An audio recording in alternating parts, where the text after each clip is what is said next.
कल्याण लोकसभेच्या ठाकरे गटाच्या उमेदवार वैशाली दरेकर यांनी थेट मुख्यमंत्री एकनाथ शिंदे यांच्यावर निशाणा साधलाय। मुख्यमंत्री एकनाथ शिंदे यांनी पालकमंत्री असताना 2014 साली दत्तक घेतलेल्या अंबरनाथ तालुक्यामधील मलंगगड परिसरातील वाकलन या गावामध्ये सोयी सुविधांचा अभाव असल्याचा आरोप देखील त्यांनी केलाय। वाकलन गावामध्ये आज देखील महिला या तलावावर धुणी धुतात आणि गावामध्ये पाणी नाही, चांगले रस्ते नाहीत।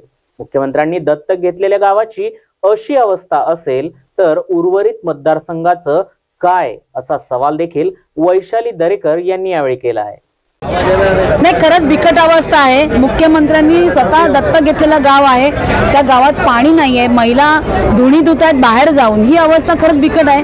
आम्ही बघितलं तर तिथे रस्ते पण चांगले नव्हते। म्हणजे बेसिक ज्या गोष्टी आहेत, आपण ज्याला मूलभूत गरजा म्हणतो, त्या गरजा जर लोकांच्या पुऱ्या पडत नसतील, जर आजही गावातल्या महिलांच्या डोक्यावरचा हंडा गेला नाहीये, पाण्यासाठीची त्यांची वणवण गेलेली नाहीये, तर मग हे बाकीच्या गोष्टी बोलण्यात काही अर्थच नाही उरत आहे। तिथेच फेल झालोय आपण असं म्हणावं लागेल।